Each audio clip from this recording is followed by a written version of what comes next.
SMA Negeri 1 Sopeng atau yang mewakili. Yang kami hormati Bapak dan Ibu guru hebat yang sempat hadir pada pagi hari ini. Alhamdulillahirrahmanirrahim. Puji dan syukur marilah kita panjatkan kehadirat Allah Subhanahu wa Ta'ala atas limpahan rahmat, taufik dan hidayahnya kepada kita semua, sehingga pada hari ini Jumat 30 Agustus 2024 kita dapat bersama-sama di tempat ini dalam acara sosialisasi diseminasi budaya positif oleh CGP Angkatan 11. Salawat serta salam kepada junjungan Nabi besar Muhammad SAW. Allahumma sholli ala sayyidina Muhammad wa ala ali sayyidina Muhammad. Bapak Ibu yang kami hormati, mengawali acara kita pada pagi hari ini, marilah kita bersama-sama melafazkan basmalah. Bismillahirrahmanirrahim. Acara selanjutnya menyanyikan lagu kebangsaan Indonesia Raya. Hadirin dimohon berdiri.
Hadirin dipersilakan duduk kembali.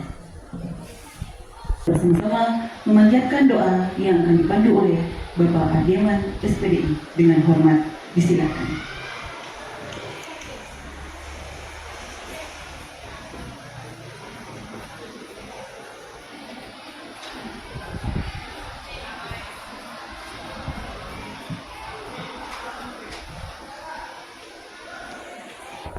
Assalamualaikum warahmatullahi wabarakatuh.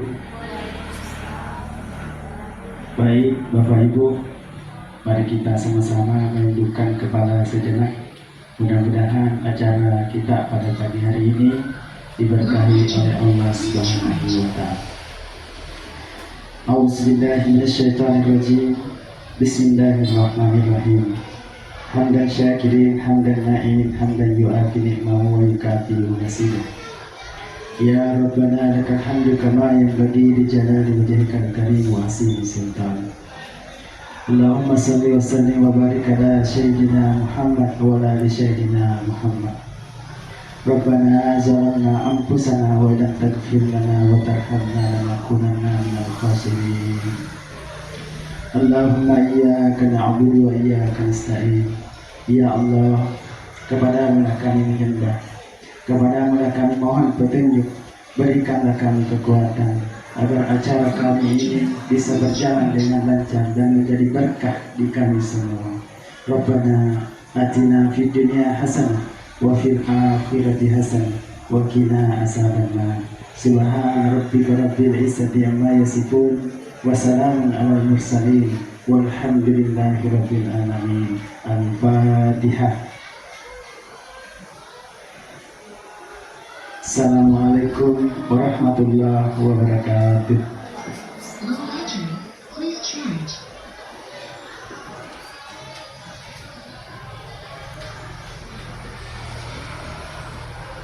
Bapak Ibu yang kami hormati, sebelum kita masuk ke acara inti, untuk lebih menambah semangat, Kita akan melakukan tes breeding dan akan dilanjutkan oleh sosialisasi diseminasi budaya positif oleh CGP Angkatan 11 yang akan dibawakan oleh Ibu Kaslinda SPD MPD Guru SMA Negeri 1 Sopeng. Dengan hormat disilakan. Bagaimana Bapak Ibu, apa masih semangat? Alhamdulillah semangatnya. Baik Bapak Ibu, sebelum kita memulai persentase untuk diseminasi budaya positif, terlebih dahulu mari kita melakukan ice breaking bersama-sama. Untuk itu saya persilahkan kepada Bapak Ibu untuk berdiri.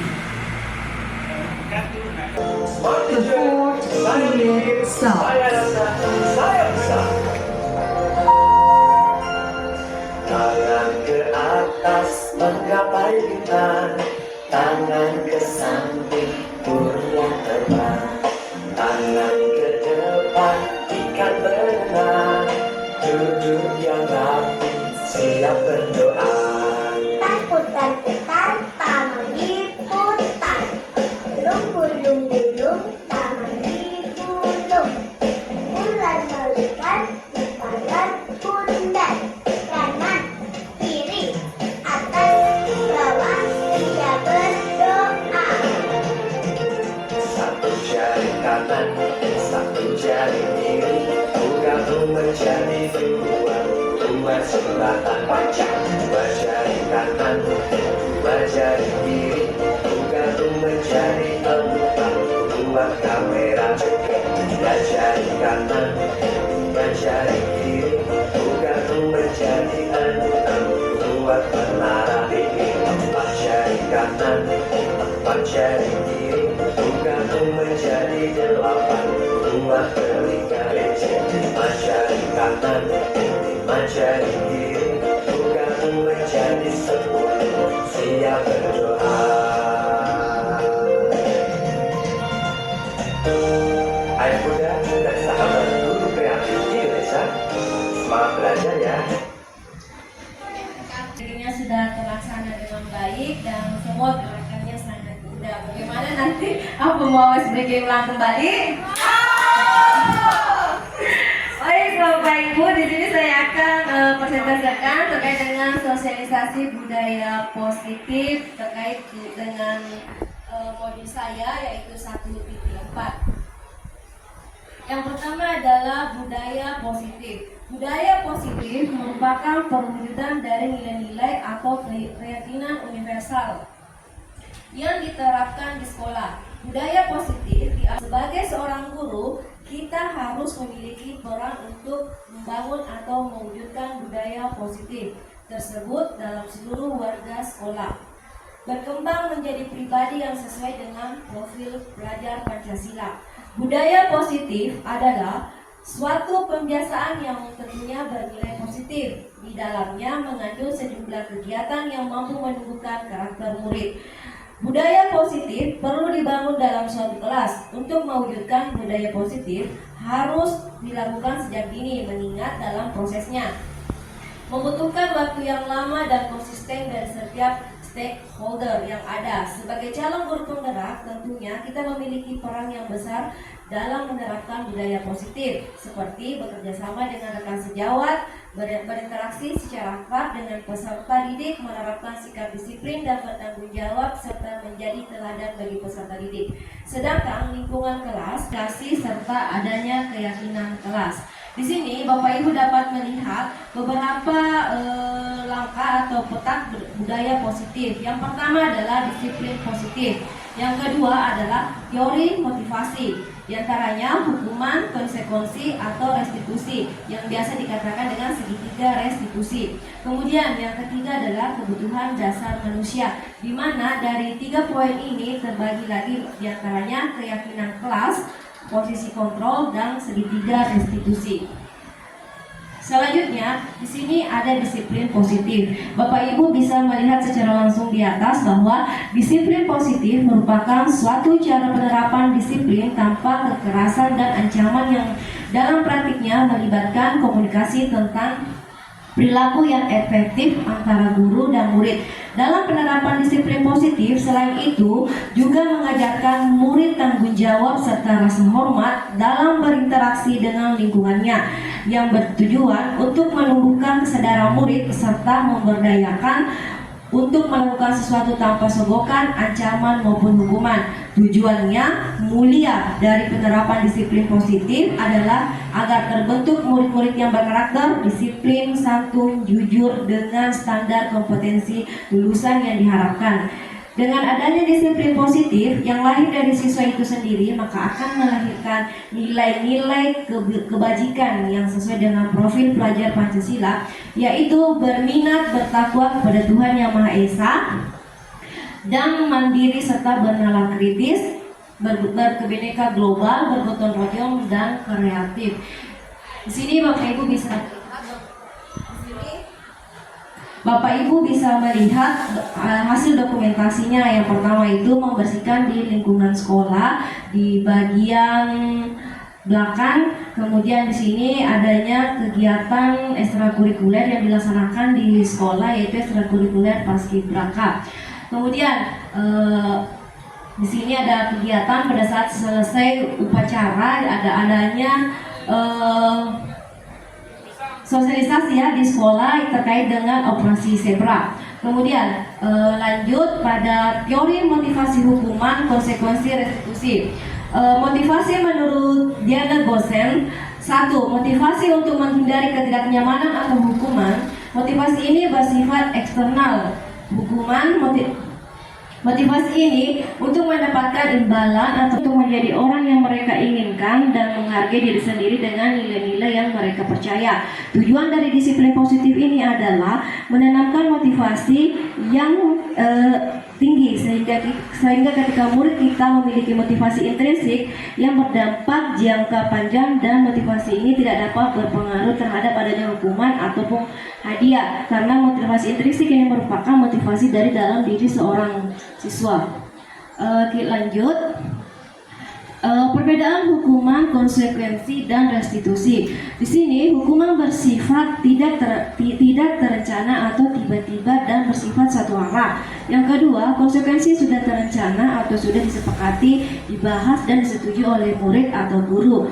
Yang ketiga, restitusi merupakan kondisi bagi murid untuk memperbaiki kesalahan mereka sehingga mereka bisa kembali pada kelompok mereka dengan karakter yang lebih kuat.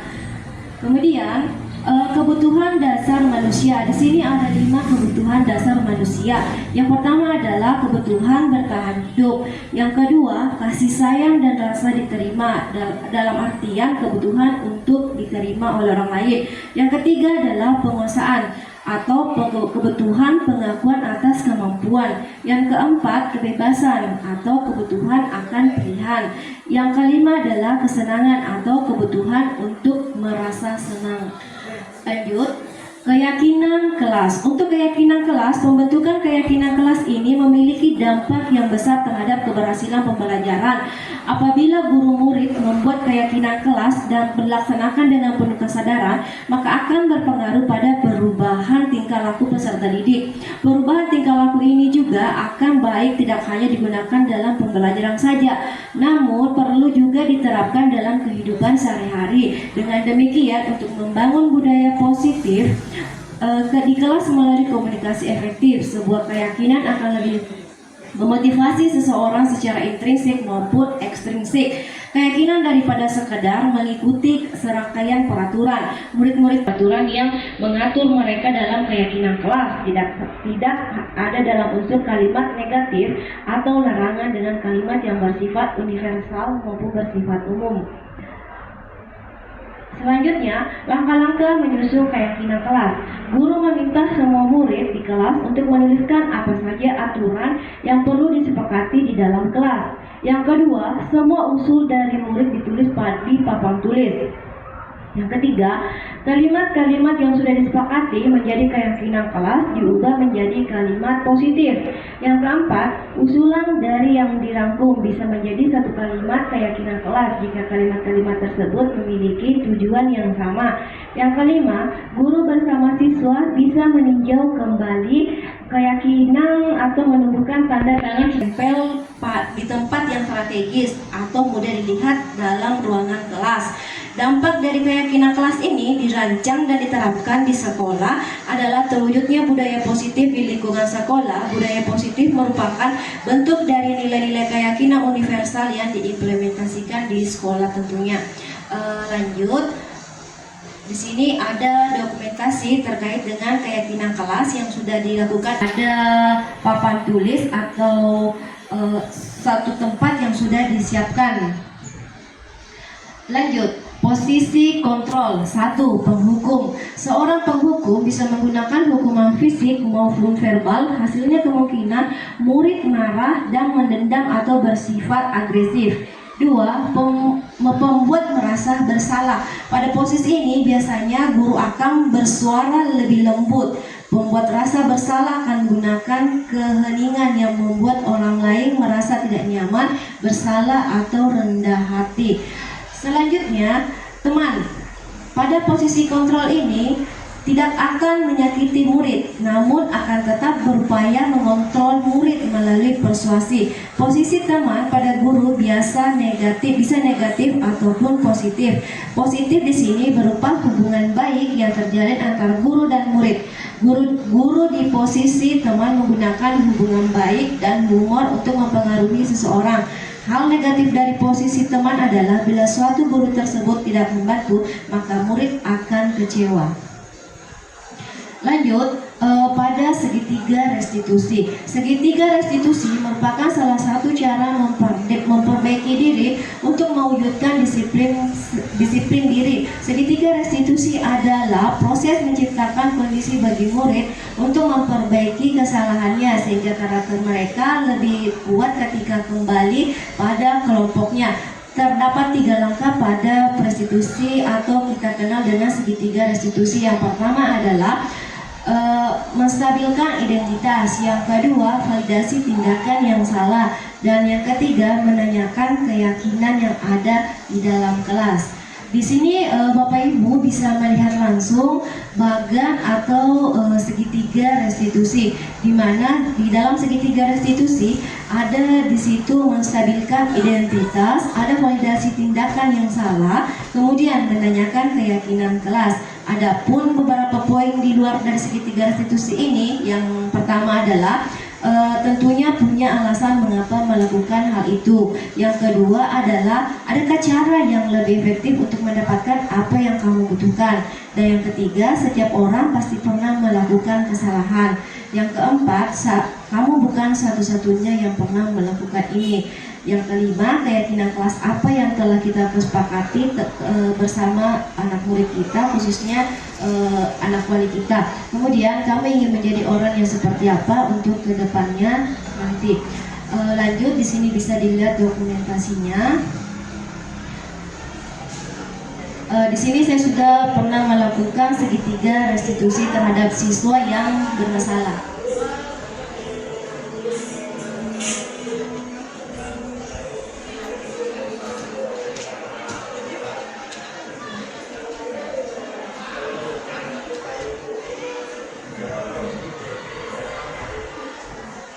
Jadi di sini saya mewawancarai siswa, saya menanyakan siswa terkait dengan apa masalahnya, kemudian apa solusi yang akan ditempuh untuk menyelesaikan masalah dari siswa tersebut. Selanjutnya di sini kita bisa lihat pernyataan dari siswa tersebut.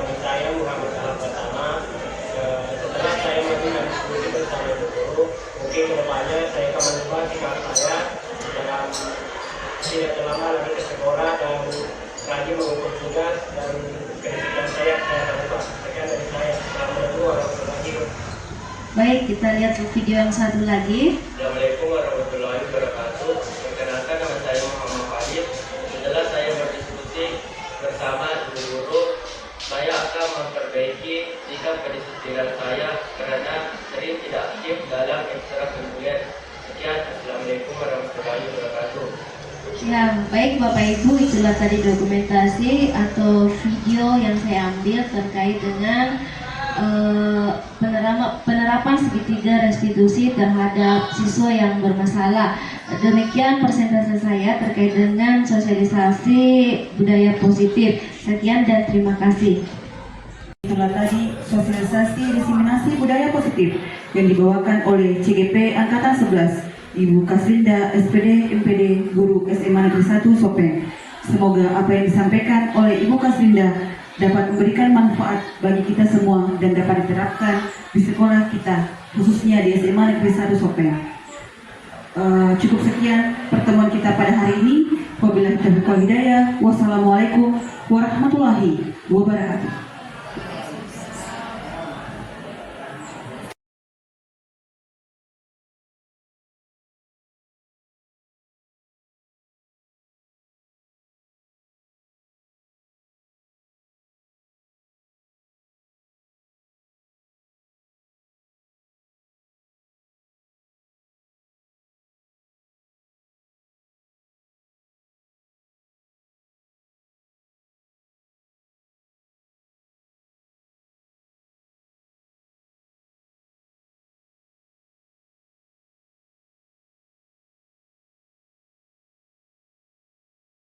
Wabarakatuh.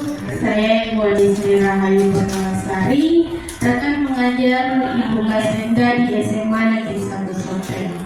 Menurut saya, yang sudah dipaparkan oleh Ibu Kaslinda mengenai budaya positif itu sangat bagus diterapkan di sekolah ini, terutama mengenai disiplin positif untuk siswa di SMA 1.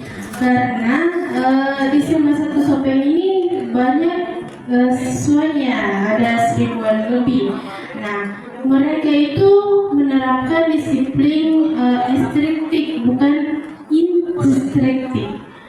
Ini juga sangat baik untuk kami sebagai guru, karena kita jadi tahu bagaimana memposisikan diri kami sebagai pemberi hukuman, pemantau atau manajer. Kemudian bagaimana kita menerapkan perilaku instruksi pada siswa kita.